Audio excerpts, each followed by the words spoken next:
everybody, and welcome to Talking with Friends. I'm Josh Shernoff from So Says Shernoff, and of course, Talking with Friends, and these are my friends. First, it's my brother, Mr. Fred Shernoff. Welcome back to the show, sir. Thank you. And of course, right below me, Mr. Calvin Tan. How's it going? Doing well. Doing well. And next to him, as always, down this way, below Fred, PTU is being represented on his chest, and that's not the only thing. Matt Mangol, everybody. That's horrendous. I'm glad to be here with my friends. Oh, glad to have you here too. Glad Calvin Tan could make it. We were supposed to start Finally a long time ago. We've been waiting for Calvin Tan because the Yeah, man disconnected his equipment for Poughkeepsie. That's a personal problem. For Rebellion. Calvin Impact Tan and I Rebellion. we were just at Rebellion, Impact Wrestling Rebellion in Poughkeepsie, New York at the Mid-Hudson Civic Center. That was a lot of fun. Thank you to Impact Wrestling for hosting us. And tomorrow, as we record this on a Tuesday night, tomorrow afternoon, Calvin Tan and I will be down at AEW Dynamite in Philly. So we're going to be recording some fun stuff for Fight. AEW Plus on Fight. So if you're watching this as an international fan, check your availability in your market to see if you have AEW Plus. Now that I've done all my stuff as the Fight guy, let's talk a little bit about my other show, So Says Shernoff, because I had John Kiernan, the guy who created the So Says Shernoff theme. He's also done music for my good buddy Brian Myers, did his theme song, and we actually when we were there at Impact Wrestling, what we heard when the major players came out was Downstate and John Kiernan working together to create a song. They're the ones who do Brian Myers' music and Matt Cardona's music. They work together to create a major players theme. So we heard that. So I had John Kiernan on my show to talk about music in professional wrestling and decided that we would kind of allow this show to be almost a sister show, if you will. What would be the term I'm looking for? It's compatible, but a companion show. So yeah, let's do it. Let's get started. Professional wrestling and music. The thing that kind of got that in my mind of something that I wanted to do was Cody Rhodes. I mentioned Downstate. I believe they also do his music. Cody Rhodes returning to WWE using the music that he had used ever since he left WWE. And that got me thinking, like, man, I remember back in the day when guys would jump ship to different companies and they'd have to change their music. And I feel like it was always for the better when they came to WWF and always for the worse when they went to WCW. And then post-Invasion, we were finally treated to things like I remember hearing Buff Bagwell's music that one time on Raw, which was pretty cool. And then hearing, of course, Booker T's music. Booker T. And there's some guys you look at Booker T, and with the exception, of course, of his run as King Booker, which was a different music and perfectly fit him. But at any other time of him as just Booker T, that's the music. You couldn't have anything else. So we'll start kind of going around here, guys. There was Goldberg, but they kind of redid his music. They did. It was a different That song, was actually Dean Malenko's music first. Wasn't Just No, the original Goldberg music you're saying? Yeah, it was used like 3 or 4 years earlier. Well, Dean Malenko always had. I can.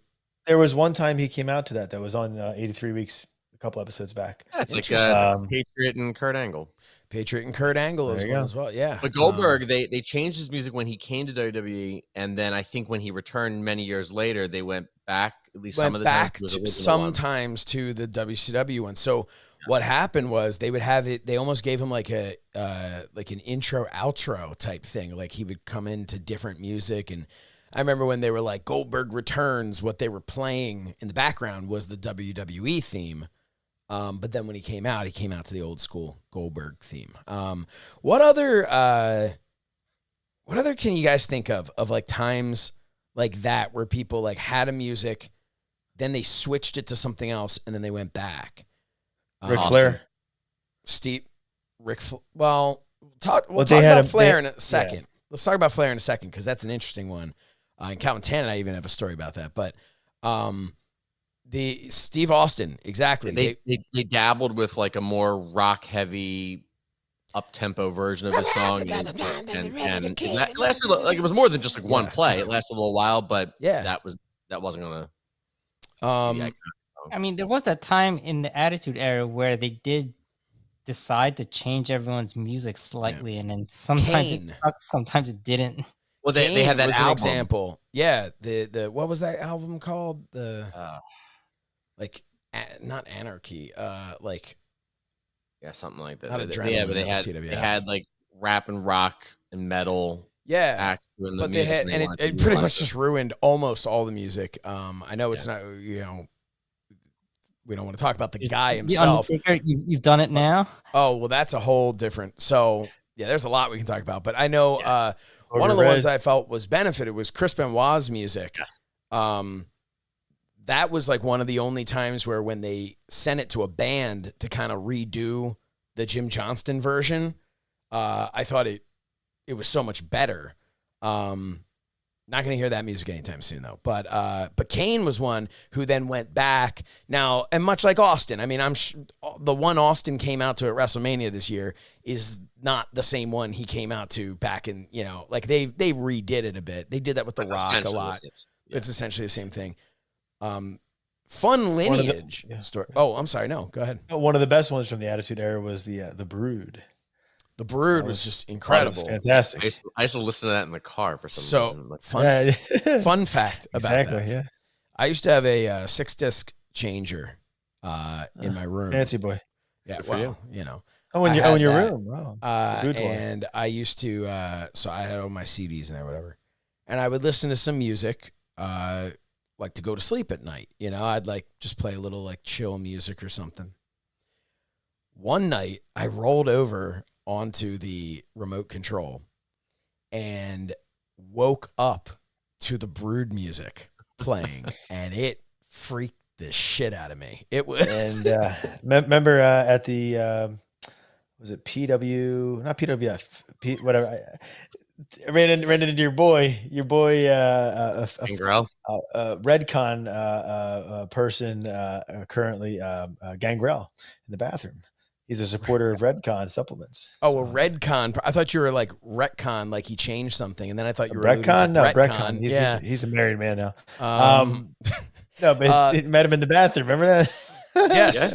Yeah. Good old David Heath, Gangrel. And he's like, "Oh, I'd shake your hand, but I just washed them," and no problem. Sir. Yeah, as Meanie used to say, they always called him the Tanpire. Like the Tannis vampire. Music. Head Shrinkers music was used a couple different times by different people, I think. The Head Shrinkers? Oh. Well, so back in the day, they had their that was like, they'd be like, oh, he's kind of from some sort of an island. Give him the island theme. Like give him the, birds chirping and. Yeah. It was like, and then you'd have some music that was the same, like, oh. Well, if you remember, Jake Roberts' music was used in a Hulk Hogan training. Was it really? Mm-hmm. Wow. Jake the Snake Roberts. And then Hulk Hogan's music, Real American, was originally used by Mike Rotunda, IRS, and not as IRS. IRS's music was, I think, a bunch of papers being flipped through. I think that's all it was. But no, Mike I think Rotunda occasionally someone would yell, paper cut. Yes. Paper cut. Yeah, right. Hogan started using Eye of the Tiger, right? When he started getting into Started using Eye of the Tiger, and then he had that song that was on one of the early wrestling albums, which was dun, dun, dun, is that him dun, jamming? Dun, is that him dun, jamming in front of the dun, green screen? Dun, dun, Hulk. Dun, dun, dun, dun, dun, dun, dun, Hulk. Something like that. It wasn't exactly right. When did he first appear with Real American? Does anybody know that? Is that like a Mangol? You should know this. Mangol's all wasn't it? Hold on. Wasn't it used by Paul Orndorff once too? Real American? I don't think so. I mean, maybe, but I don't think so. Obviously not when he was a heel. I'm pretty sure. It's possible. I don't know. Well, no, it's IRS and Barry Windham. IRS and Barry Windham. You sure? Okay, That's who originally it was used for. Right. When it started with the I am. Oh no, you know what? No, like Paul Orndorff used it. Paul Orndorff used it in an angle as an insult to Hulk. Okay. I still don't know if that's true. Yeah. It is. Can you find that? Can you load research? No, load up the cock and find it for me. Tell me where it is. Oh yeah, I'm gonna pay Vince more money. Up yours. I just shared in the chat. I know people out there can't see, but I just shared the YouTube video of that Hulk Hogan training montage with Jake the Snake Roberts. I'm sorry. Wait a minute. We have a chat. We do apparently have a chat off to the side. We have an off-camera chat, ladies and gentlemen. On the right, top right. Oh my god! I have a comments and reaction. Wait, a little where? Yeah, it's on the right. Oh, this is fascinating to the people watching. No, that's not. Wait, hold on. I don't have this. Oh, he's squatting. I have it. Well, this is happening. Yeah, but I'm like the host of this thing, so I don't know that I have it. I'm watching it right here. Hold on. Well, at least Mangol can verify that is Jake the Snake Roberts' music. No, it is. Wait a minute. It is. It's all the way over on my other monitor over here. I gotta drag it. 7 monitors. Hold on, there you go. All right, so Hulk Hogan. Well, I'm not gonna play it now. Anyway, so play it, but you're just gonna have to edit it out. Yeah. So okay. So can we? I want to touch on that. So you mentioned about Josh when you were responding to Calvin about the head shrinkers, and you said in those days they would pick a suitable theme. They have like a bunch of themes handy, whatever. But so in many ways, I think that kind of defined the 1980s into, I guess, mid 90s pre-Attitude Era period of entrance themes. If we're talking specifically WWF, right? That they were very much geared toward like characters, and in some cases very hokey sort of theme songs or like sound effect. Duke the Dumpster Drosy was it was like a trash truck sound, and then and that seems laughable, but even Diesel was the starting of a truck, But this gets into a weird, let's get topic. Weird. Comparing eras, and obviously the Attitude Era was extremely successful and all that. But Matt Mangol, what are you doing? Oh god, Matt Mangol found something. He's very happy. Go ahead. I don't mean to bifurcate your sentence there, Fred. Wrestlers have used Real American. One such wrestler was Mr. Wonderful Paul Orndorff in a feud with Hogan in 1986. So grease that up and suck on it. Hey, wait a minute. Did you find that on the internet? First of all, Mangol, when you talk into your microphone, you should have it in front of your face, not behind you. Well, whatever. I'm into it. Listen, he was also mentioned by Mr. 83 Weeks, Eric Bischoff. So, and they were doing it on a watch along. So, or no, one of them. Anyway, doesn't matter. Maybe it was JR, but it's the truth. Because the internet said so. Yeah, exactly. Internet, not Meltzer. So that's why I think it's. We'll look into it further. All right, we'll get our team onto it. Hey, good. I'm glad you did something. That was good. You were saying, Fred. Thank you. I was going to say that when you compare those two time periods, like specifically focusing on the music and how it relates to the talent, the 90s absolutely had some very memorable theme songs, some of which are I'm sorry, the Attitude Era had memorable theme songs that are still classic today. We just talked about Steve Austin, or whatever. So, but that even predated the Attitude Era. True, but what I'm saying is I think that a lot of the Attitude Era undercard became sort of interchangeable because they always had this generic rock, like this revving thing kicking up. It was always sort of the same beat. And I think in the 80s, there was a lot more of an effort to differentiate that the theme songs were really, it was part of that same thing with like trying to make everybody an action figure and a wrestling buddy and whatever. Like it was, and to me, I think that's the best thing they could do. I personally, a big issue I have with NXT, I don't know who's there.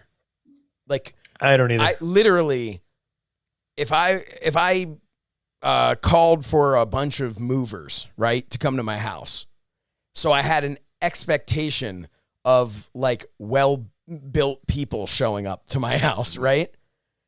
literally 5 guys come and you could pick. There are at least 5 people in NXT that you could pick that could show up at my door, that could come in to help me move my furniture and leave. And I never would have been the wiser that these were NXT superstars that were just in my home, because they are so generic. Not all of them. Some of them are absolutely, stand out and whatnot, but so many of them are so generic. The names are so generic that I have no idea who they are. And their NXT for a while was killing it with their music. And I know those guys, the C something money sign, whatever the hell, they're not there anymore, I don't believe. But, CFO they was it CFO, something like that? Yeah. Yeah. But they did some great music. They were kind of like the new Nakamura's?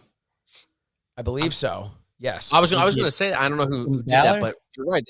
NXT in a lot of ways had elements of the old, like, I guess, I don't know if you call it the rock and wrestling era, or whatever it was, but like that kind of like, but the character driven era, like where the music was, everything Bobby seemed to, right.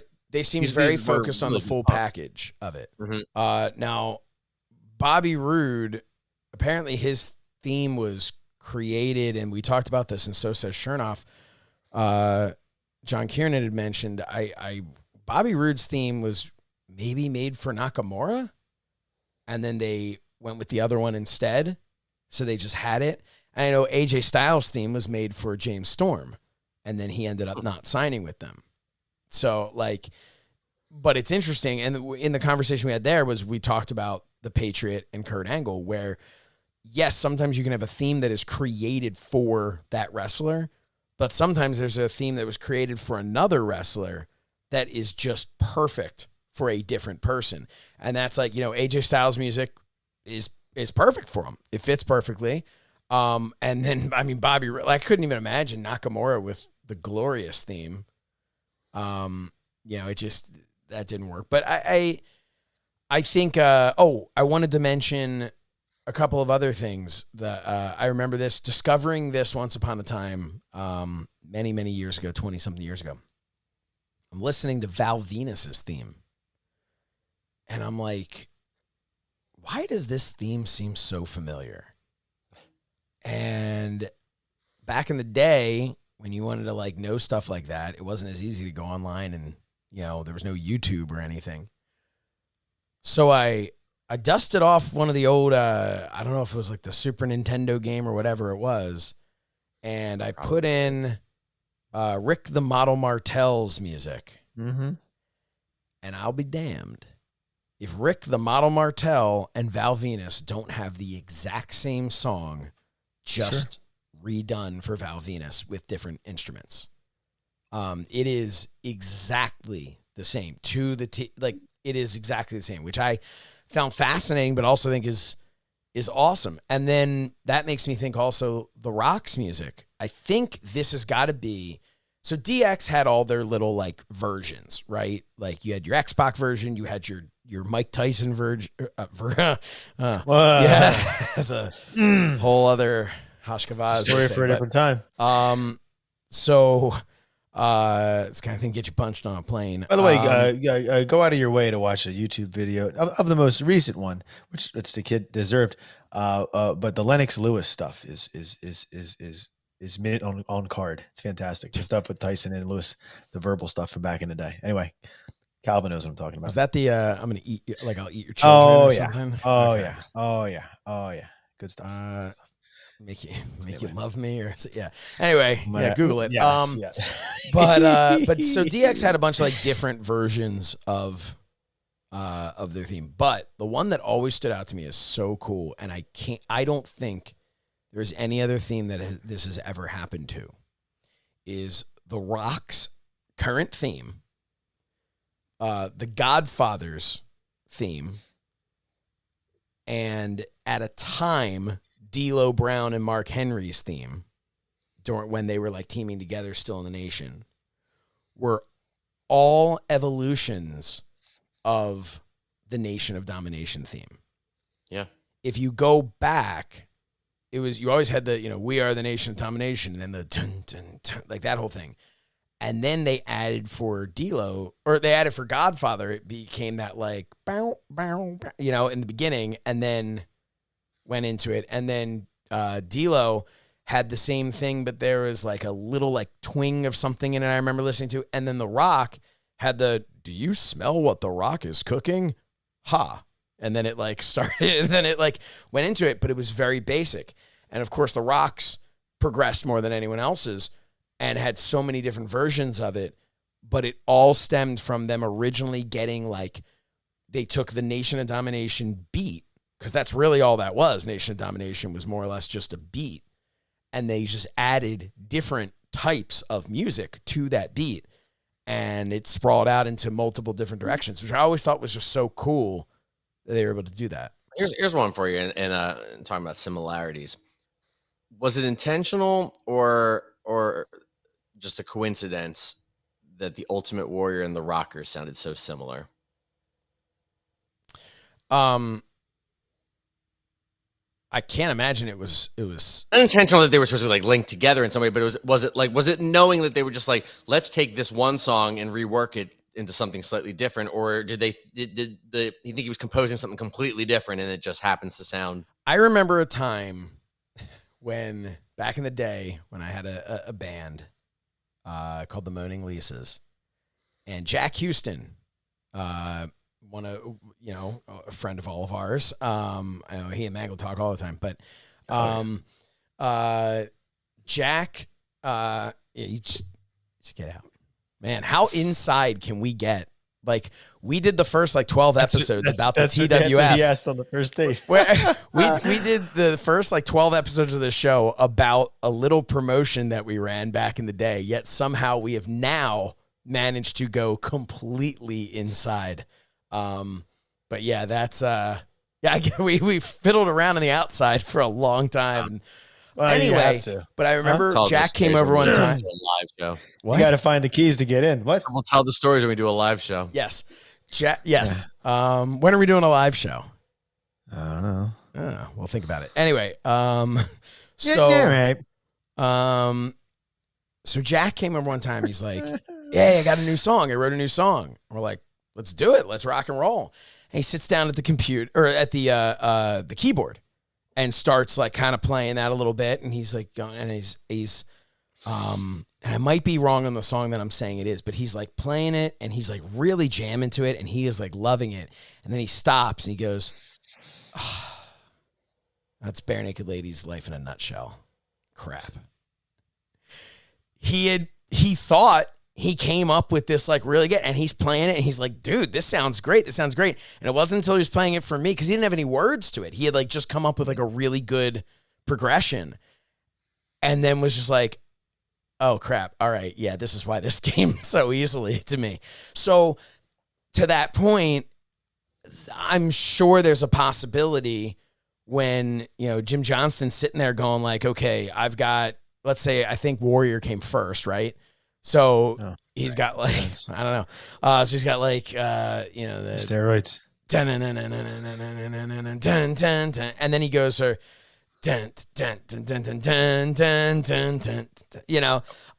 it's different. They're definitely different.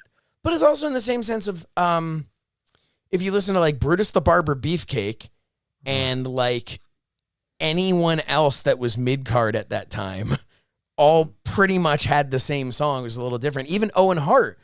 Now, Owen Hart's became more iconic as time went on, as he became a bigger star. But listen to Brutus the Barber Beefcake and Owen Hart's music. They're pretty much kind of the same thing in a lot of ways. The high energy type? Yeah, the high energy one. Yeah. Okay. Which shout out to 80s drums. Yeah. Oh, very much so. And then also the what was it, the synthesizer, the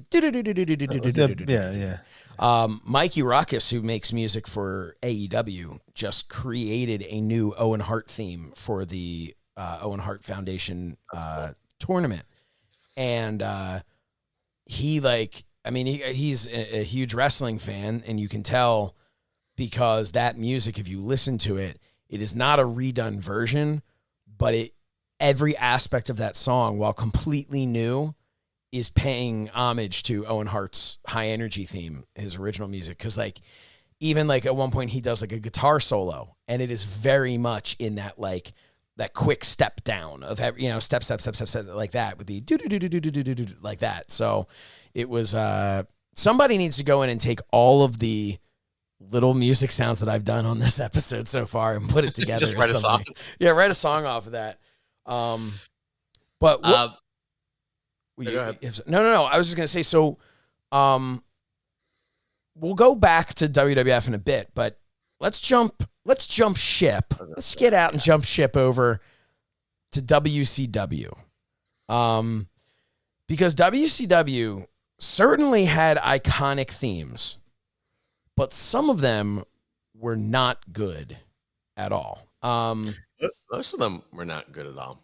Well, so but then the question is, but were they? Because your first thought is American males. Terrible.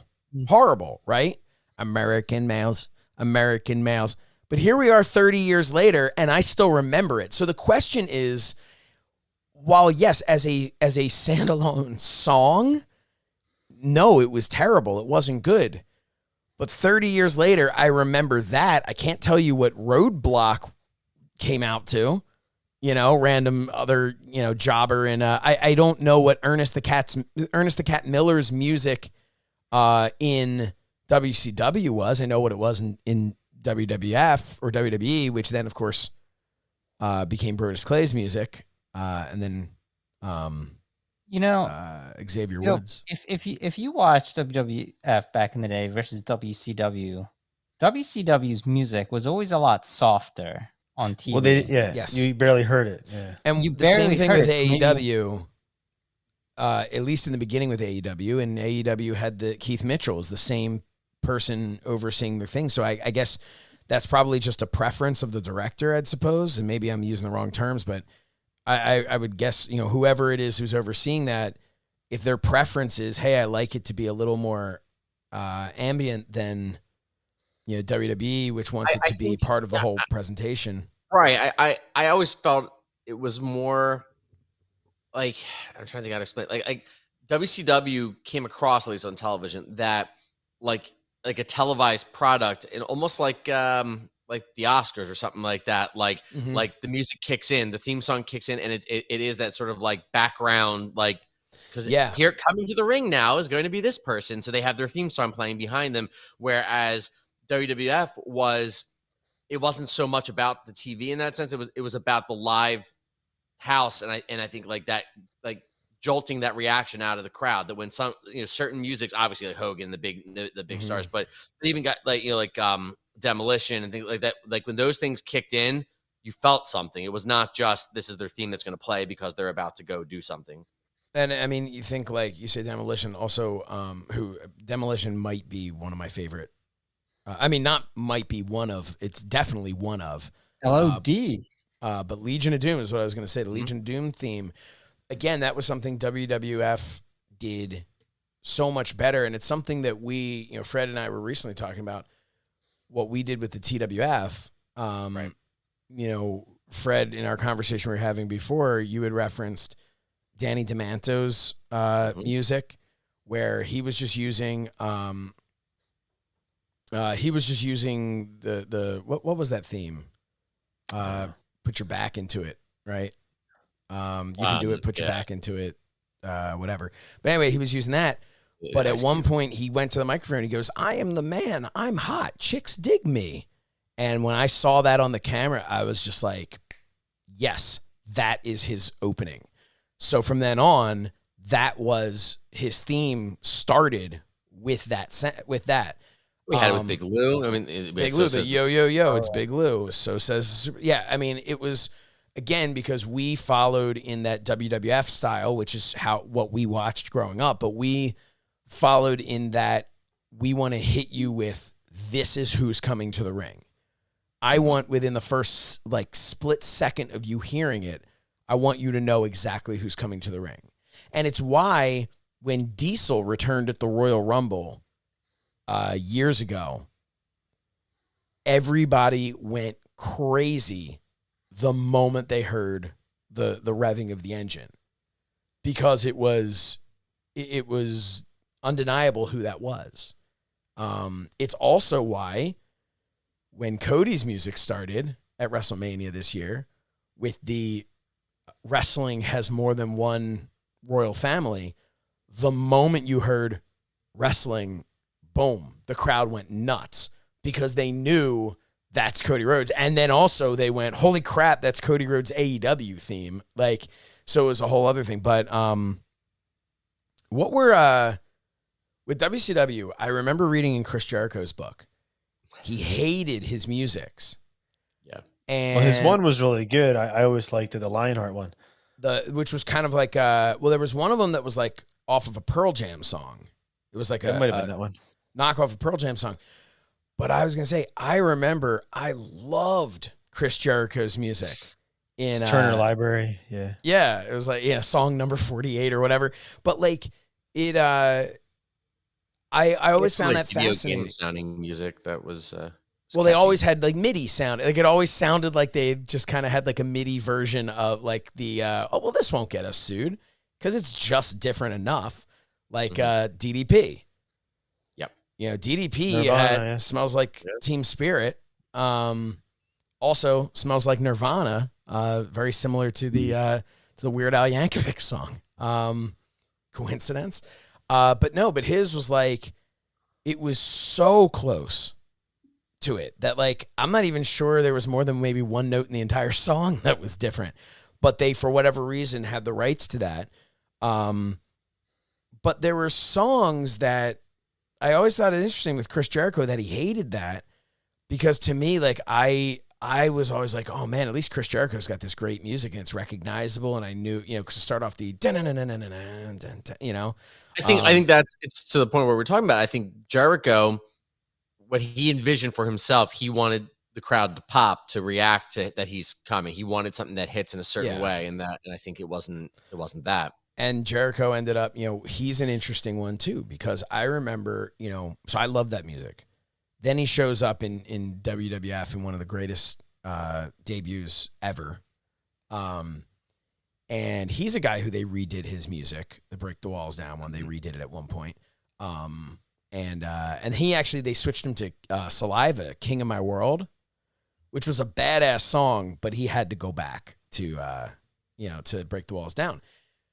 When he left and started it, and I know he did some stuff in Japan, but when he started in AEW, all I kept like thinking to myself was like, this is just not like, okay, in Japan he's doing whatever, but like, how is he going to come out in AEW and he doesn't have Break the Walls Down? He's had this for 20 years. Like it like hurt me that he wasn't going to come out to that music. And Judas seems to have done pretty well for him. Like it's a complete, where now I look at it and I go, if I heard that Chris Jericho was jumping back to WWE, I would be like, well, he's got to come back with Judas. Like the crowd's going to expect that. The crowd's going to need him to do that. And I almost wonder if he would at this point, now seeing what Cody didn't go back to smoke and mirrors, I don't know. I mean, you get used to anything. I mean, that's kind of, Cody also cared, like I'm sure it was in his contract that he wanted to come back as the American Nightmare, Cody Rhodes. Oh, yeah. And most likely probably retain the rights to that also. Oh, I'm sure he has the rights to it. There's no way he was signing that over. But speaking of people who bought the rights to something, Tony Khan, WCW 2.0, Tony Khan, though, bought the rights to the Hardy Boys theme. So the Hardys come out now in AEW to the theme that they made famous in WWF and WWE. That wasn't a WWF creation? It was not. It was that and Hardcore Holly and like Steve Blackman and all those. You want to talk about inside here. I believe the same group that did Jeff Hardy's, the Hardy Boys music, did the theme that our friend Biz, his friend, claimed to create for one of our themes. I knew what you were talking about. Hayden and Cage.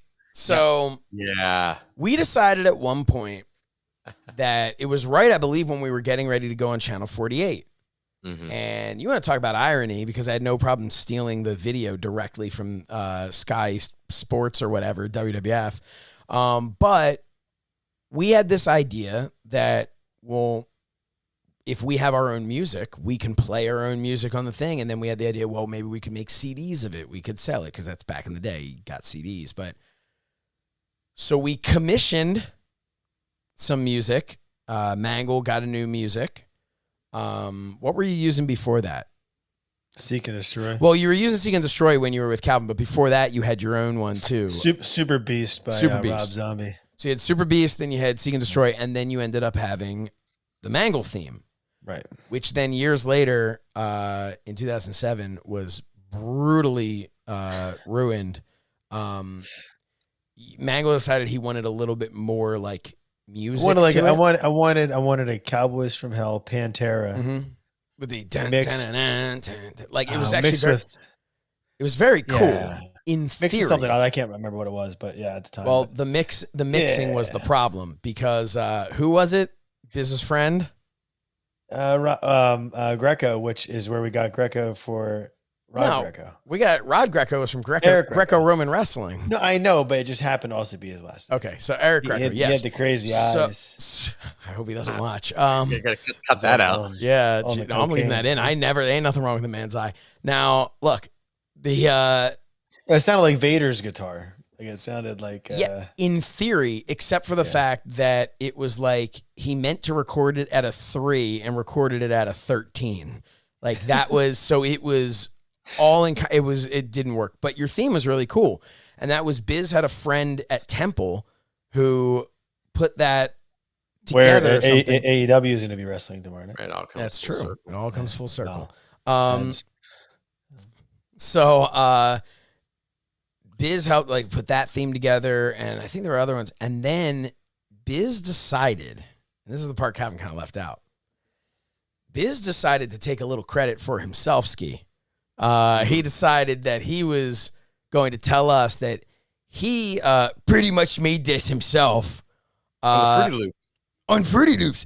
I made this on Fruity Loops. And we're like, dude, like this is great, Hayden Cage's music. And I'll play it for you right now, except I don't own the rights to it, because in fact, Biz didn't make it, because when everybody went to go see Bad Boys 2, I believe it was, in theaters, went to see something, and the Bad Boys 2 preview, I think it was, had that music in it. So, of course, first we wanted to congratulate Biz, for selling his theme. Like, that's great. So Biz, but he was so prideful back then. But anyway, so we took a stab at it with our own musics. And of course, years later, I'd have, as I mentioned on So Shernoff, Matt Fonda, and then really created it himself. And then Candace Harris did the drums on the recording for my Superstar theme that I used when I was wrestling, which I used for the first 3 seasons of So Says Shernoff. And then for season 4 is when I came back with this new theme that I have now, which doesn't really have a title. I guess it's called So Says Shernoff. I don't know. Alliteration. It's called alliteration. Look at your song as an example, and we talked about that with the TWF. But like you designed a song that was structured around the story that you're telling of going to the ring, that you wanted to pop the crowd with a reaction based on your words to begin with. And then you had an instrumental that led up to a moment with the glasses that you wanted to, where it would like kind of like stop. It was obviously inspired by Triple H having his thing where he goes and spits the water. And what I had was I would just kind of go and come back like this. And then when it kicked in, boom, take the sunglasses off, slowly bring them down, toss them out to the crowd. If I was working baby, keeping to myself. So it was like a theme song that was completely tied to choreography, really, of like the whole experience of what you were doing. Yeah, which I mean was cool until I started working in various places in OVW, and my time, like I had to get used to, like it was never going to happen at the Davis Arena, because that was like 3 steps to the ring. Like I would have had to have circled the ring for 20 minutes to get to that point. And then there were some house shows that we did where I'd have to like kind of pick up the pace a bit because it was a very long like gymnasium where I'm like walking. I remember specifically this one, I was in a triple threat match and they had us come out of like the locker room area and it was like behind the bleachers and we come around and it was like, had to have been the biggest gymnasium in the world. And I'm just like walking, but like they figure I'm over here and the chairs don't start till here. And we're coming from like the back area. So I'm like behind everybody, but like genuinely like walking, but there's no aisle. It's just giant open space. And it's like, am I the wrestler coming to the ring or am I like some guy who's looking for the bathroom and couldn't find it and is just doing the John Travolta, from, I'm talking about from Pulp Fiction. Yeah. Or he has his coat over his arm. So he's he's got a, anyway. But WCW, yes. At one point decided, I guess it was when Jimmy Hart came over. Actually, I believe it was when Jimmy Hart came over to the company. That's when you got the Steinerized and you got the Man Called Stang, That was a pretty good one. And that was good. You want to get back to Mangol's point about Ric Flair? You yes. Told that thought. Thank you. This is a good conversation we're having here. So Ric Flair, I always just kind of had in my head, obviously in the WWE, it was the woo, and then whatever the Spartacus gimmick Schnabitz part of, whatever that song is that everybody calls 2001 Space Odyssey. That's just, it was used like in that. Something or other. What? Thus spoke or spake or something. It's like something Spartacus something. I don't know if it's actually Spartacus, but so anyway, but so I know he used that in NWA and all that stuff. When he came to the WWF in 91, was it? He did not use that. He used a Jim Johnston version of it, like a knockoff version that started off as like dun dun dun dun dun dun dun dun, and like it was like similar. Yeah, it was on Royal Rumble. That's where we used to record the musics on audio cassette to get themes. I used to do that. I used to do that too, except for then I also had Fred would go on our dad's Clavinova and would record and would play it himself. Yes. What are you playing? It's called Also Sprach Zarathustra. I'm sure I'm pronouncing that wrong. Toad the Wet Sprocket's brother. Yeah. We have a Sprocket Mucosa or something like that. I don't know. A Yamaha Clavinova electric piano. Yeah, I think you take penicillin for that. The marsupial copectate, Fred. God. These things have been out forever, and I have one of the originals, or like one of the first couple of years that they made them, that our family had, and it's about 10 feet away from me in my house. And when we first went to buy it with our parents, and they had them on display, and they were showing how it can play. It sort of worked as like a player piano. They played Ric Flair's theme song in the piano store, and I was like, all I know is you created, like, I remember you made like Yokozuna's theme for me, and like, so I have those on a floppy disk. Do you really? Yeah, Mr. Perfect. Yep, dude, you need to upload I don't know if that. it'll work, but you need to somehow figure out how to upload that so that we can share that on our my 10-year-old renditions of these songs. They worked for 8-year-old me, and my action figures. They worked just right. And then I remember we download themes years later. You'd go on AOL and you download like a 45 days later. Yeah, you get 45 seconds after a week. You got it was like Gold Dust, and which is a good theme song actually. Gold Dust was a really good one. Yeah, that'll get stuck in your head too, and then you're like, did you ever have a theme that got stuck in your head, a wrestling theme that would always kind of like just kind of pop back in? I had one. I'm curious if any of you guys did. I do have one, and you'd probably be surprised what it is, actually. Yeah? Yeah. The Beverly Brothers.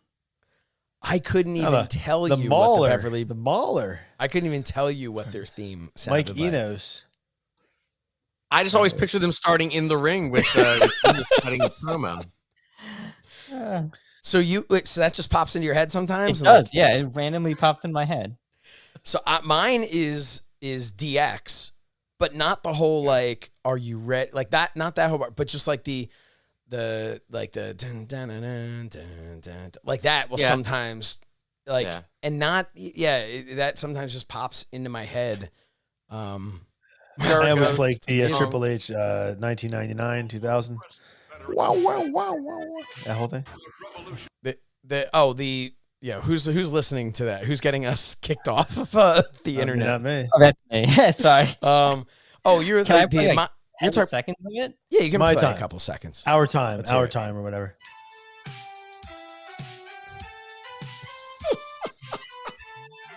Fred, is that you playing your Clavinova, Hospanova, whatever? So again, the question becomes: I get that stuck in my head. Like, and that's like my MIDI point. file. The question becomes: I kind of reference this with the American males, like, no one is sitting there going like, "Well, Beverly Brothers, one of the best songs ever." Yet here's Calvin Tan that thing has been stuck in his head for 30 years. Like, there's something to it, and there's something where you can go like, "It's a fun." Like, listen. No, I feel like that's the kind of theme that no one would be upset if you got put on hold and that was playing. You'd be like, all right, I can enjoy this. Like there's definitely hold music. And Calvin Tan, in your previous career, when you actually used to create hold music.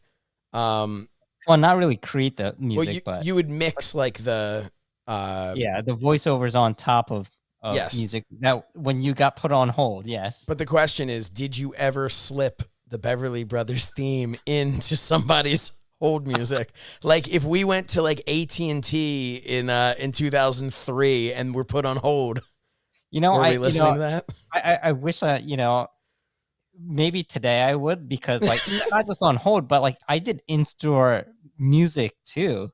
Oh, man. And I was in charge of programming the music for a lot of stores and a lot of bars. And today, like I had the power. I could have slipped in like the Beverly Brothers theme. You could also slipped in the Moaning Lisas, the aforementioned Moaning Lisas. Say What album, available nowhere at all. Nobody would Google it. Go find it, everybody. Not gonna find it. But it is hanging on my wall. That is true. What? Can I bring up another unusual one? We're talking about like, please. Memorable, catchy tunes that like that inspired a certain feeling, but it's we just talked about Ric Flair. T.L. Hopper. Well, certain feeling. Yeah. Macho Man Randy Savage. Pomp and makes no damn sense. It's the graduation theme. Why is he graduating? What's he graduating from? But that's iconic. I mean, it doesn't get any better than that. And I remember like it was a good 70% of what pushed me towards working hard enough to graduate high school was knowing that I would get to walk the aisle out to the Macho Man's. Yeah, I came out pulling on my trunks. But you should have taken the diploma with that. Oh man. Yeah. And started doing the old just wanted to say top punches. The over the top punch. I know, I just man, but that, I mean, what an incredible theme. There's another one, Jerry the King Lawler's theme. Also classical music. You notice I have the yellow light below the blue light in support of Ukraine. His theme is actually called The Great Gate of Kyiv. Yeah. Okay. Yeah. Okay. Yeah. I was for a second there. I'm like, where the hell are we going? What does Jerry Lawler have to do with the Ukraine? But it's a movement of T.L. Hopper. Oh, Mantar. So it's interesting. Like the thing about so we're talking about like all the different like the choreography, the composing of music, and the they find them in WCW. They're picking them out of the bin, and there's all this. So and every once in a while, they would just pick like a classical theme or some kind of thing and just go this. All right, we're just going to use this thing because nobody has the rights to it, I guess, and it just worked. And I remember one time it didn't work. If you could think of someone, it's not exactly classical music, but like that, like from a famous composer, and it did not work very well. Well, I know Shawn Michaels. Exactly.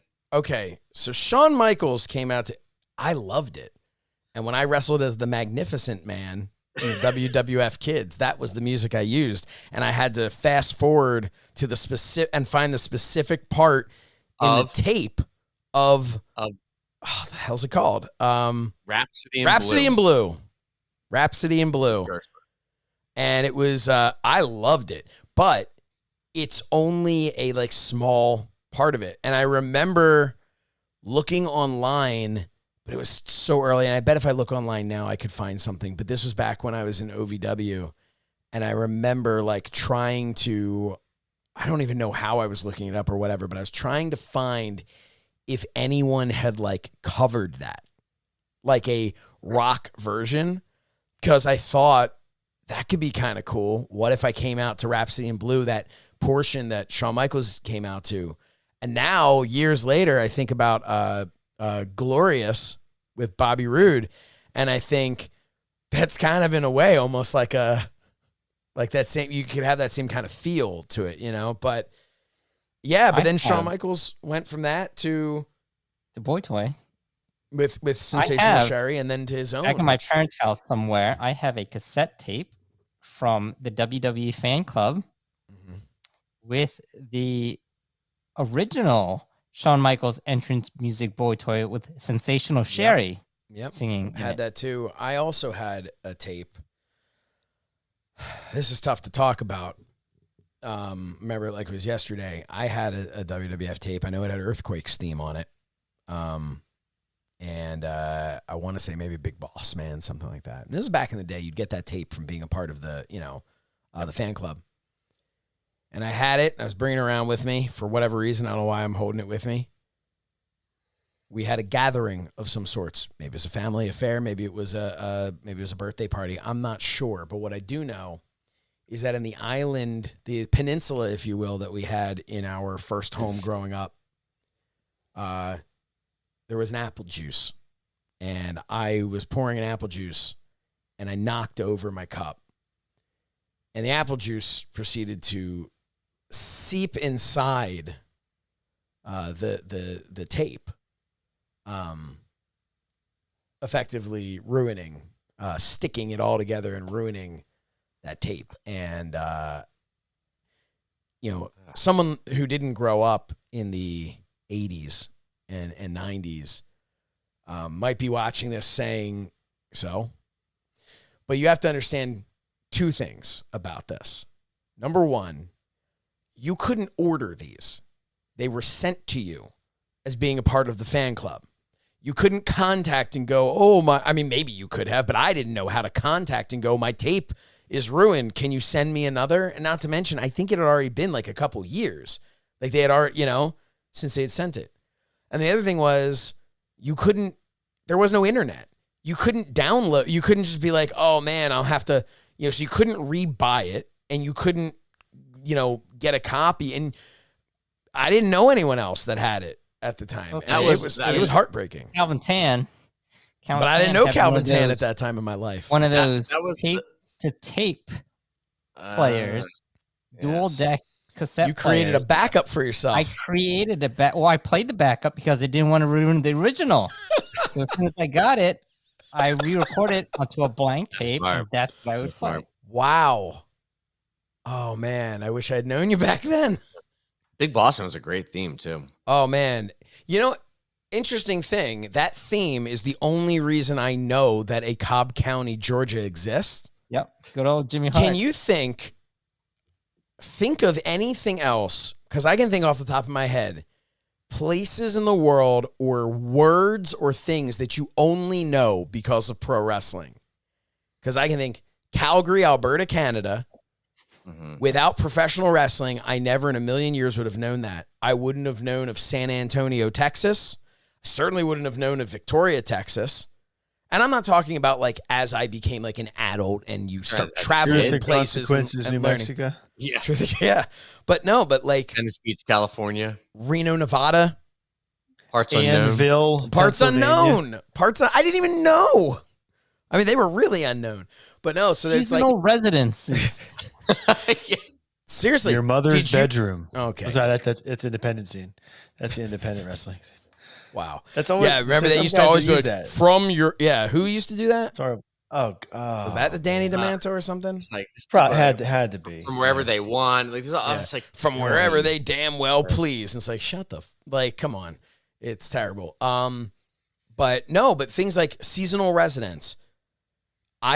Would I have learned that term as I got older? Absolutely. I'm sure I would have.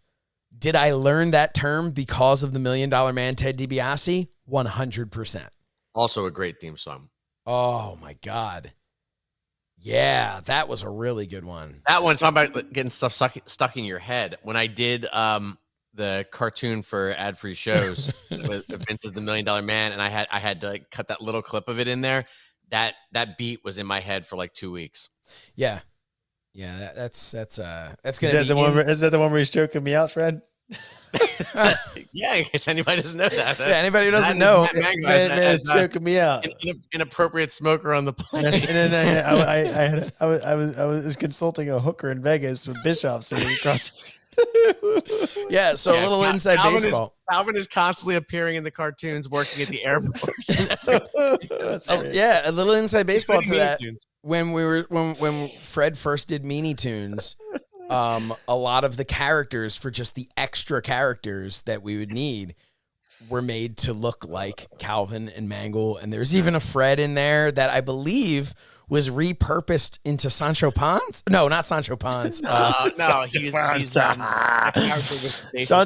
Panza. The old Mexican man. The old Mexican story and the old Mexican man in the lunch with Pancho Villa. Pancho Villa, that's what it was. Yeah, Sancho Panza. You know Pancho Villa? You know Pancho Villa? But yeah, so yeah, there's a whole.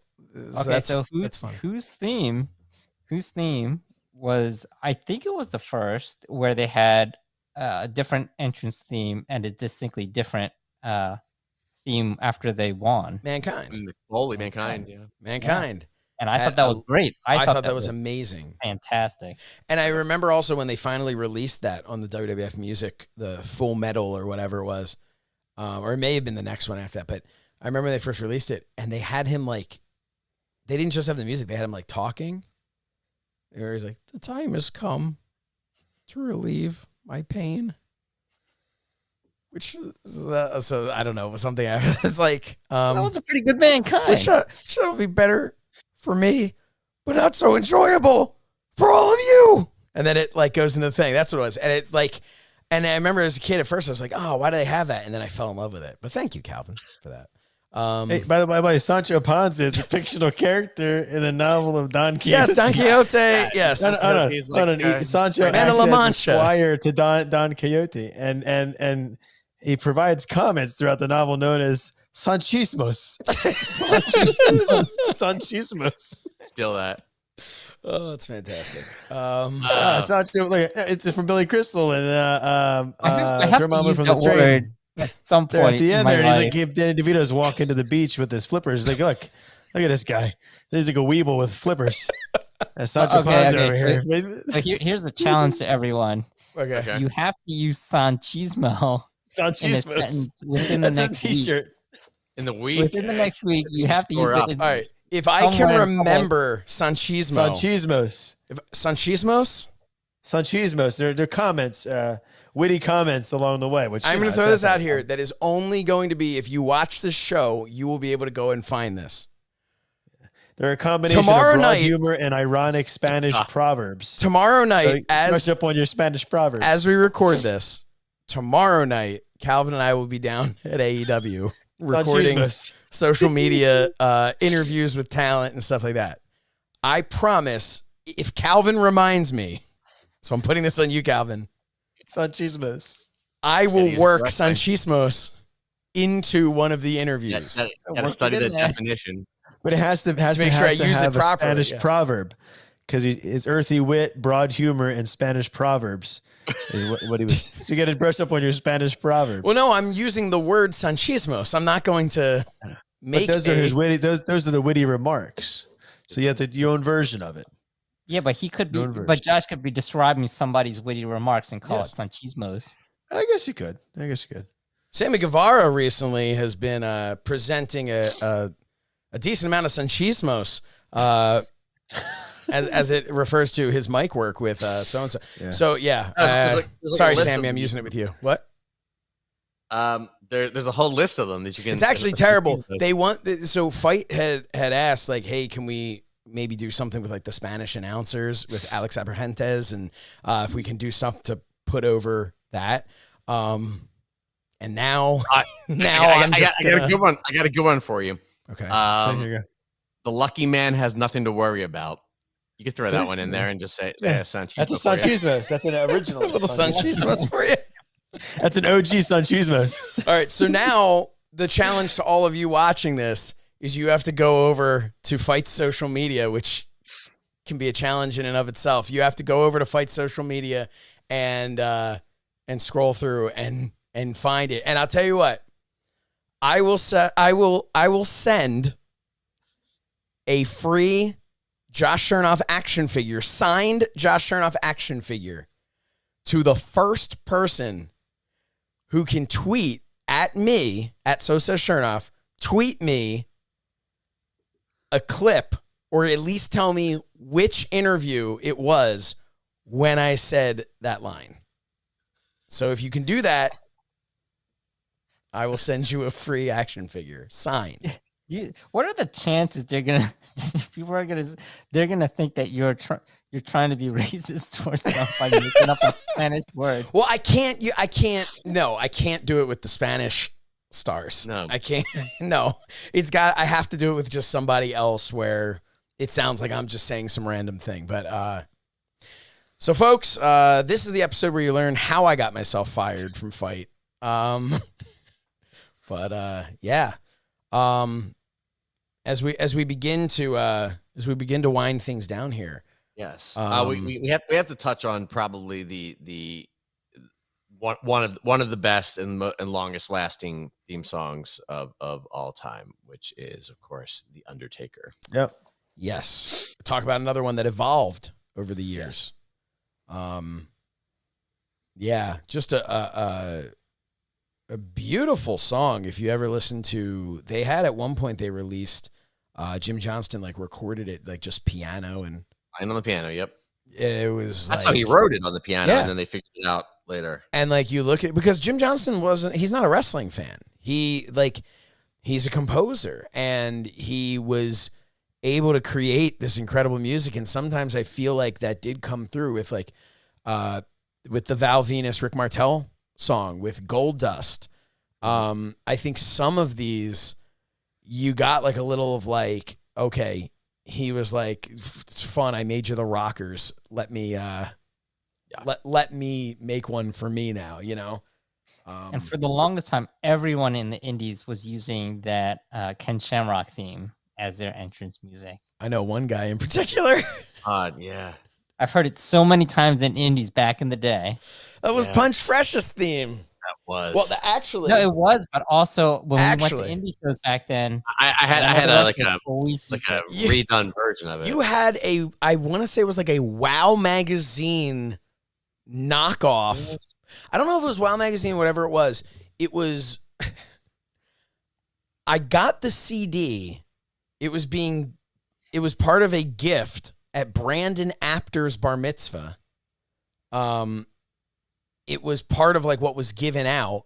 We did have it was knockoff wrestling songs, and we used that version for the Punch Fresh theme of the of Ken Shamrock's theme. But no, indie wrestling has always, it's so nice now looking at indie wrestling. So many people are getting their own music created by guys like John Kiernan, who are incredibly talented and incredibly affordable as well. So indie wrestlers doing this. And I look at it nowadays and I go, if you're an indie wrestler and you don't have your own theme today, you're not even trying. Like, what is your goal? It is the easiest form of branding. It should be part of your personal brand. It should be the same way you bring your gimmicks to sell. You should have that. You should have good gear. Calvin and I were talking about at Impact. We were talking about the gear and stuff. And I was saying I was just so glad that it wasn't the way it was back in like the early 2000s in the indies. Like now, like anybody, I know Impact is a little bit more than an indie, but all of this talent that you see out there, even in GCW, they've got really quality wrestling gear. A lot of the wrestlers there, like that little bitch Jordan Oliver, has some good gear. But I think I think having having an entrance theme is so important today, because nowadays, once upon a time, it's like, well, it didn't really matter until you get to the big time, and then they'll do whatever. But nowadays, like I know music that Kieran made for guys on the indies, they're using an AEW now. They're using an Impact. They're using that music. So that's huge. And it also, again, it's part of, if you have the right music, it's part of your fans get into it. They pop for you and for that. I was talking to John Morrison earlier today, and he was telling me how Psycho Clown from AAA, how he's like, I don't know why, but his entrance music is my favorite entrance music ever in wrestling. He's like, the whole thing just comes together and all, like, and the excuse me when I pick up that name that I dropped, but but the important thing is, you look at these guys like Cody Rhodes coming back. For 6 years, he developed this new persona with a music that was his, that the words were written for him. It spoke to him. It embodied what he felt he was, which in turn allowed him to present that when he would come to the ring. And for him to come back to WWE and go back to that smoke and mirrors music would have just been a guy coming out to a music that was made for a wrestling character. And it's why, which was a cool music, don't get me wrong, but it's why, him coming back with this theme makes so much sense. And I mean, to me, wrestling and music, it's hard to believe, as I said on So Says Shernoff, that it's only been about 40 years or so that it's been really prevalent. And even less than that, there were still times within the last 35 years where guys didn't really have music, didn't have their own themes, and it's crazy. But we could talk about, we could go on forever and talk more and more. We could talk about ECW, which didn't have the rights to damn near anything, but introduced me to, I'd never heard of Deep Purple, the band, until I was like, man, how can I get my hands on Shane Douglas's music? Perfect Strangers by Deep Purple. Alice in Chains' Man in a Box, Tommy Dreamer. That whole genre of music was like exposed to a lot of people. Just Raven with the Offspring. Mm-hmm. Got to keep them separated. Taz. Yeah. Taz was one, which was interesting. Taz was War Machine, that then he got his own version of it made in ECW. Interestingly, though, was not on the CD that they then sold of redone versions. Do you remember who did Enter Sandman on the CD? Because Rod Greco used that when he was the Dominator in the original. I had that TWF. CD too. Well, I used a theme from it. I know Brody used a theme from it. Brody did it was Lemmy and Zebrahead. Oh, okay. That did the Metallica cover. Interesting. And speaking of Lemmy, with Motorhead, which ran much faster than Zebrahead. But of course, that's an interesting one too, where you say like the first person to come to the ring with one song, leave with another one. Triple H has got to be the first person to just have interchangeable themes that aren't just like from his group and himself. Right. But the fact that when he would come out, for a promo and it was King of Kings, he'd come out to the ring to wrestle and it was the game. Like, it was really interesting that happened. And Mangol mentioned earlier I don't know if that was a song that was stuck in your head, but but you had mentioned earlier, Our Time. Was it My Time? My Time, Our Time. My Time. Yeah. Here Comes Trouble. You know, right. that was a great one too. And that was kind of an evolution as well as his evolution theme. Yeah, so here's a question. Does anyone in the history of professional wrestling have more entrance themes than Triple H? Probably not. If you think about the original, dun, dun, dun, dun, dun, dun, and I'm talking character. I'm not talking people who jumped ship, and I'm not talking about evolutions. Okay. Exactly. I'm talking about drastically different. For instance, The Undertaker, I'm sure the one when he retired was slightly redone from one in like 2005 or something. You know what I mean? Like, but it was more or less the same one. Now, Undertaker had the one during the Attitude Era, the dun, dun, dun, dun, dun, dun, that one. That I would count as a separate one. He had his Big Show theme. The Big Show team theme. He had the Ministry of Darkness theme. And obviously all his like totally different character. He had American Badass. He had Rollin'.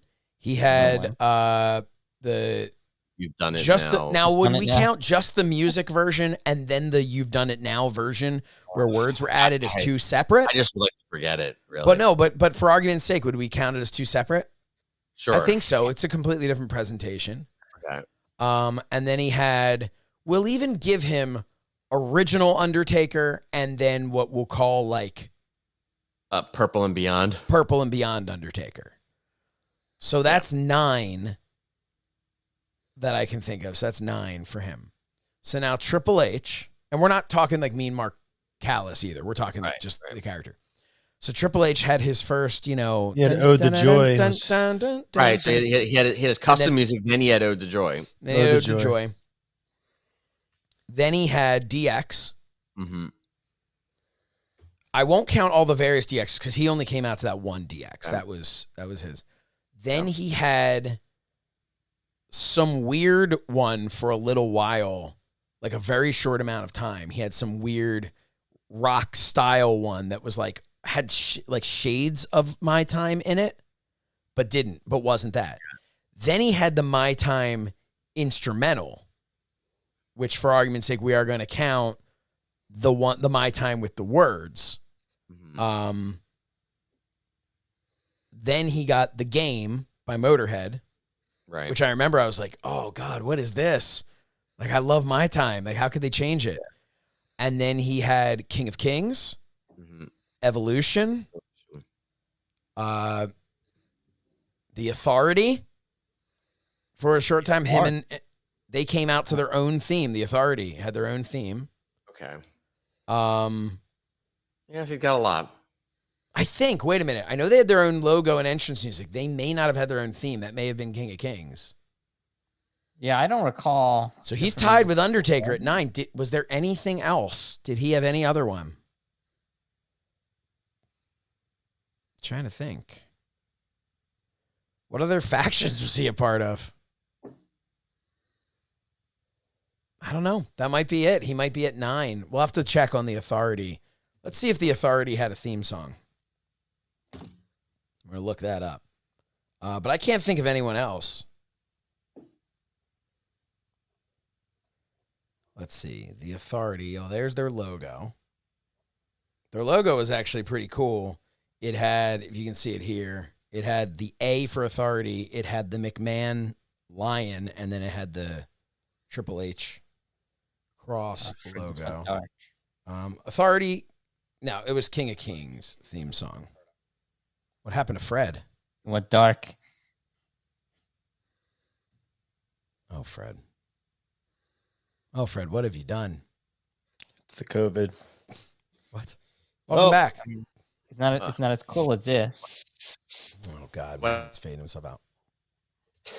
Well, Fred seems to be having interweb issues. I'm definitely having interweb issues. Well, I don't know. Well, regardless, and it looks like the Authority was King of Kings. So there you have it. Looks like they're tied. So anybody who has any idea otherwise, hit us up over at the TWF show on social media. Let us know your thoughts on this. Feel free to tag that as well when you find out when I use the Sancho. What was it? Sanchismos. Sanchismos. So that's going to be, let's see if you can find it. But yeah, so final thing. I want to go quick run through. I want favorite WWF theme, favorite WWE theme, favorite WCW theme. Oh, God. Favorite ECW theme, favorite AEW theme, and favorite TNA theme. Jesus Christ. Wow. Fred, or do you want me to go first? I haven't thought about these. All right. My favorite WWF theme of all time. That's a tough one, but I think it would end up having to be DX. Would be my favorite if we're in the time when they were WWF. It's the one that I probably ended up listening to the most. Bret Hart's my favorite wrestler. Loved his theme, but you couldn't like rock out to it the same way, So I'll say maybe DX. WWE theme. As much I love me some Billy and Chuck, if I'm being completely honest. But I guess I would probably say Voices, Randy Orton. I think is just a great theme. And I'm sure I'm going to think about this afterwards and go, what am I thinking? But if we want to go old school, I mean, you can go old school. And of course, I would say Demolition. If we're going like pre-Attitude Era WWF as well, I would say Demolition would have to be my favorite because that beats out DX just because I loved it. WCW theme, it would have to be the NWO. WCW original theme, I guess, would have to be, they didn't have any. Buff Bagwell, I guess would probably be that. TNA for me is going to be a toss-up between Joe and AJ Styles' original TNA theme. When I said TNA, I meant it as a joke at first because I was like, who's going to come up with it? And then I thought to myself, I actually really was digging their stuff. I actually love Kurt Angle's theme there too. AEW, my favorite theme of the AEW, I'm going to say is actually Judas would be my favorite one, or Jungle Boy's theme, which I know is also a real song. And then what other company did I forget one or did I get them all? What? ECW. ECW, it's got to be Taz. So that's mine. Fred? We're going Golden WWF, Attitude WWF, and WWE. There's a lot that I think are kind of tied. It's hard to pick, but I'm going to say WWF, probably Demolition, I would think. Let's go WWF. I would say so WWE. God. Anytime after they got the F out. Yeah. I'm going to say it's a tie between. What's the three? I'm going to go with a three-way tie. Okay. Because I don't like anything that much, but right. It's between Bobby Roode, Shinsuke Nakamura, and Deuce and Domino. Deuce and Domino was a badass theme too. That was up there. I'm telling you, that's like the same as like I loved like Ass Man. Billy and Chuck. Also, I loved a lot of Billy Gunn's music, even though it wasn't necessarily like good. I loved it. But okay, so all right, WCW. Probably either it's gonna be NWO or Booker T, Harlem Heat. Okay. Impact / TNA. Angle. Okay. And ECW. ECW. I'm gonna say Sandman. Okay. And AEW. I don't know a whole lot of things. I think Jericho's probably. Okay. So I'm not familiar with too many. Do we hit everyone? I think for you. Yeah. Calvin Tan. Hey, WWF. I think I'm gonna have to go with Hogan. Okay. You know, just as a kid, that feeling when his music hits and the crowd pops. Did you ever feel like when he came back, 2002 on, that it never hit the same way? Yeah. Was it an audio thing? Was it the way that it just never felt like it never kicked in exactly the same way, and it was the exact same song. So I don't know. If maybe it was the way the camera panned right before it hit the entrance. It was like maybe it was like too much. Production. And then what's the next one? The WWF Attitude Era. Wow, Attitude Era. I would probably say, big fan of Triple H's from the Attitude Era. Which one? The My Time or the Game? I actually do like both. I guess My really Time's more Attitude, I guess, right? Yeah, My Time is because I just picture him standing there with the lights, right? Oh yeah, all the lights that would shine up, the uplighting of multiple colors. Yeah. Yeah. You ever realize that, dude, for as much as everyone's like, Triple H did this, Triple H did that, like, let's say everyone was right and Triple H was the guy who could have said, I want you to cancel everyone else's pyro and give me the pyro budget, right? In this scenario that everyone likes to say that Triple H was just over there taking and taking and taking. The guy's entrance was flashing multicolored lights on him and spitting water with a spotlight on him. Yep. I mean, I'm sorry, that man, he made things for himself, I believe. But anyway, so what about WWE? I'm gonna have to go with Nakamura. That's a great one. WCW. WCW, it's got to be Harlem Heat. Okay. AEW. Yeah, that's good. That's gonna have to be Judas by Jericho. What about I have no ECW. TNA. What about ECW? ECW would have to be Taz. Okay. War Machine by Kiss. And nothing for TNA? Nothing for TNA. So you're going with Major Players by Downstate and John Kiernan, as heard at Impact Wrestling Rebellion. All right. And Matthew Mangol, lay it on us. WWF would be Strike Force. Girls in Cars?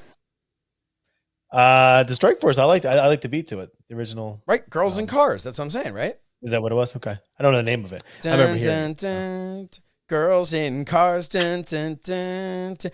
No, there was another one. There was a different one. I love girls in cars. No, that's not the one. Go to Thrills. Hold on. We're Google No, Mangol, final answer. Strike Force, Girls in Cars, your favorite of all time. That's not the right one. I'll send it to you guys anyway. It is Girls in Cars. I just looked it up. Listen to me. Listen. That's not the right one, though. I am a grown-ass man, and I am confident in my taste. I love that song. Hold on. There it is. Yeah, it's a good song. Yeah. Anyway. Yeah. So it was Girls in Cars. You also have to put it in. You also have to put it in. No, Mangol. This is no one's insulting you. I just 80s. Sang the chorus. You have to put it in context of it being the 80s. That sounded very much like most of the hits that we would hear on the radio in our parents' cars. That's 80s. So anyway, fuck all of you. Next one would be Attitude Era. Can't do it. As I slide the Snapple, man, could you glass jar? Could you imagine if you were putting together a show today? Yeah, seriously. And you were relying on that guy to sell your tickets. So Attitude, I like the Triple H one, but I got to go with the Brood. Yeah. And actually WWE, Brock Lesnar. You know, not much to it, but good beat. Dun, dun, dun. ECW, I would actually say, it's a toss up between two, but RVD, right? Oh yeah, Walk and see, we can't actually play the music, so I'm just gonna no. And AEW, again, I try to watch the stuff, but I don't watch it all the time.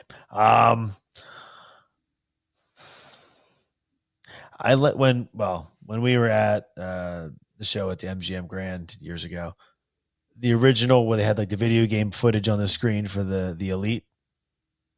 Oh yeah, that original I liked. That was kind of old school. And then I'll have to look it up. I it's in my head, but I can't. The other one I guess would be what, TNA? TNA. Right, not the original Samoa Joe. It's like isn't that like it sounds like don. That I can't stand that. Sorry. It sounds like someone's just pushing buttons here. Dude, but so Joe, anything that's not original Samoa Joe. Yeah, anything that's not original. Anything else. What a WCW. Without being able to point anything up right now, I was thinking, did I like Christian Cage's song in TNA? I feel like I did, but I can't remember it. You did. Probably. It's now pretty much the same thing. It's just slightly redone, but it's the same. That might be. It's an Evanescence song, and it's like a cover of Evanescence.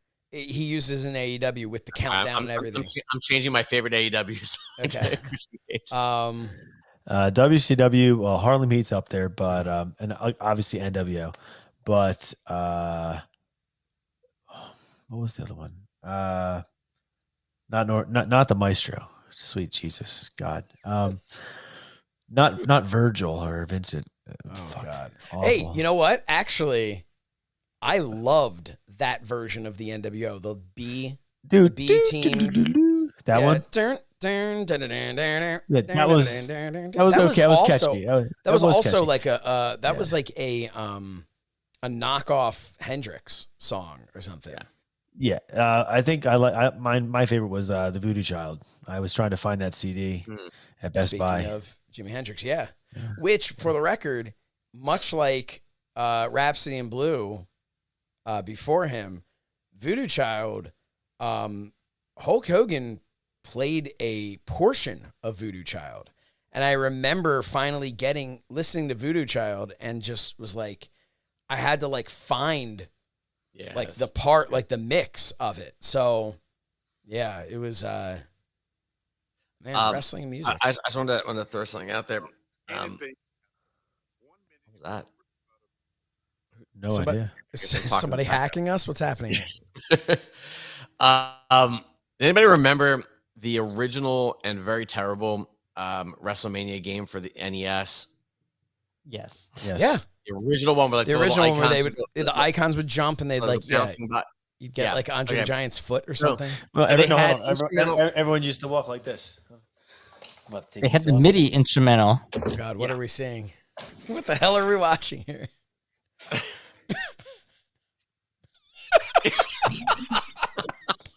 Can you isolate that as like an animated?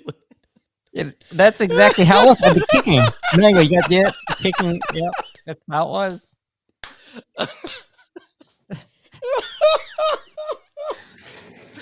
That's exactly it. Oh man, you don't have that many frames. Oh, Mangle, that's turned into a GIF.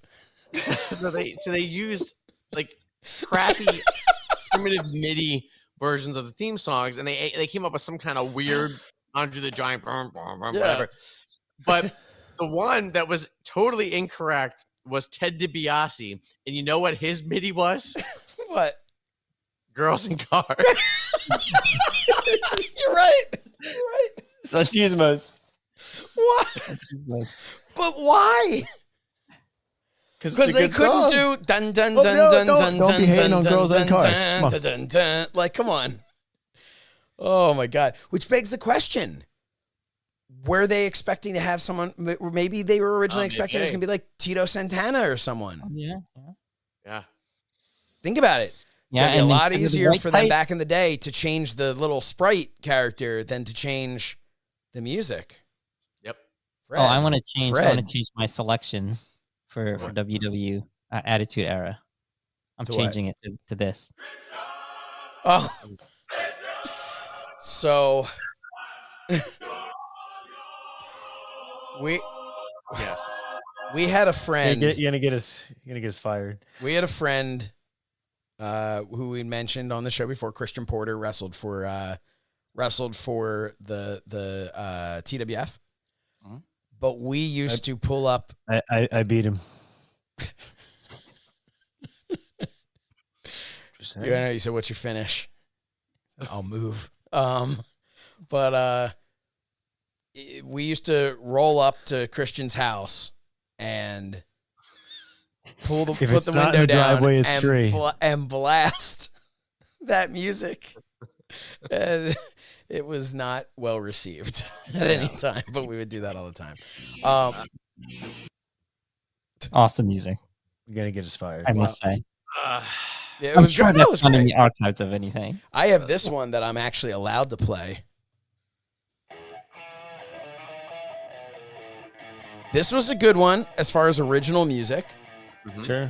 Obviously, it's still in my Rodecaster Pro, but we gotta wait for it. That's very Yeah, that was a really good one. The BWO theme, by the Swamp Candles. Yeah, but so wrestling and music. It was. It's such an important part of the presentation in modern wrestling that when it's good, it's so good. When it's bad, oh man, is it bad? I'd like to admit something. Oftentimes, I fast forward through a lot of the matches in WWE, but I will stop for the end. Stop for the entrances, yeah. And the music, yep.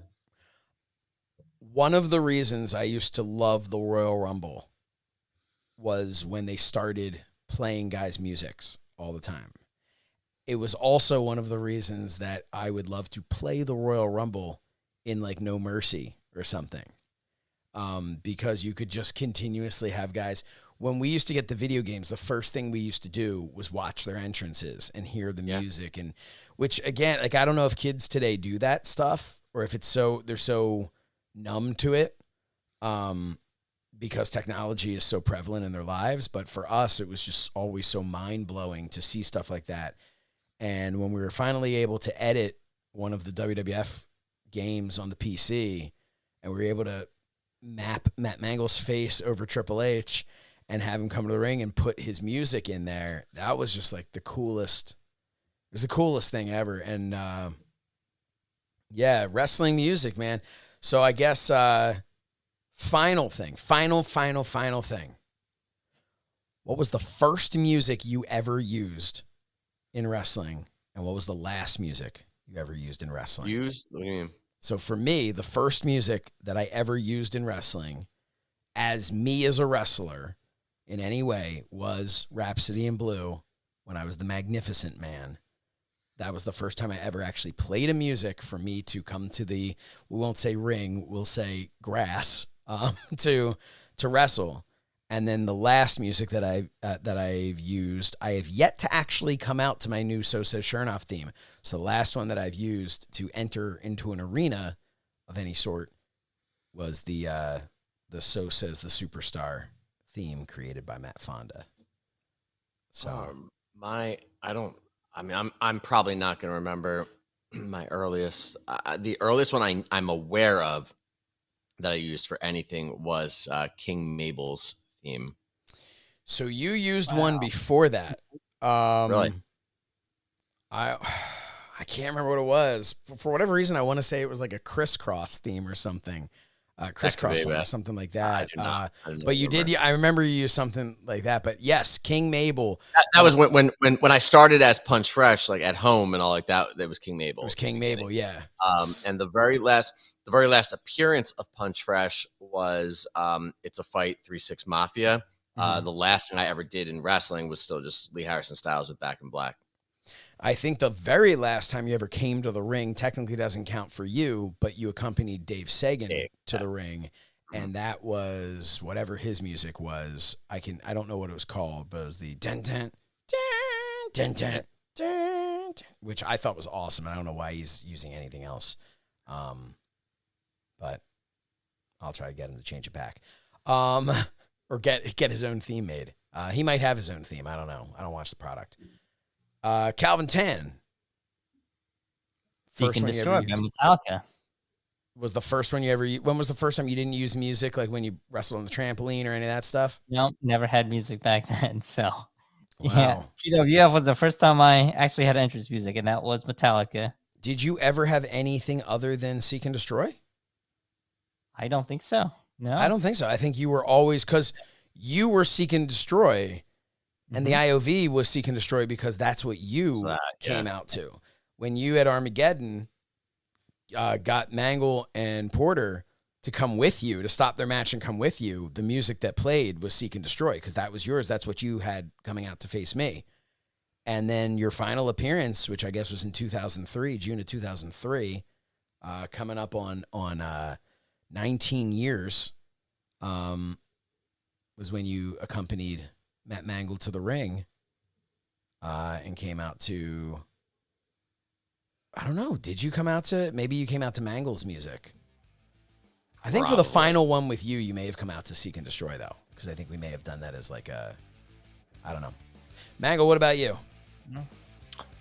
Yeah, I used to do a lot of wrestling outside there, but I don't think we did any theme music. I'd say it's Super Beast by Rob Zombie and the bastardization of Cowboys from Hell meets the Unk. The Eric Greco version. But your favorite of all time is the Bob Fury. Oh yeah, which cursed the TWF 3 times over. I think the curse is... Fred read from the Book of the Dead, not knowing what the F he was reading. The curse is all the shit, and then we're all going to be walking around like this.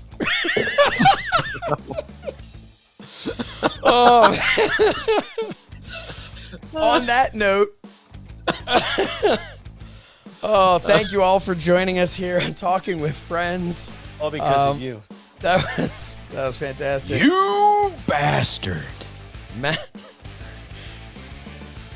Matt Mangol, everybody. Hashtag Sanchismo. Hashtag Sanchismo, which I believe is the name of this episode. Well, no, I think we're going with like... Sanchismo. Yeah, Sanchismo. Hashtag Sanchismo. That's what you have to do with me. You have to use hashtag Sanchismo. And go with that. But for Matt Mangol, for Calvin Tan, for Fred Shernoff, thank you all for joining us. This was a lot of fun. Take this whole trip down memory lane. And as Matt Mangol works us out here, I'm Josh Shernoff, and we will see you next time for another episode of Talking with Friends.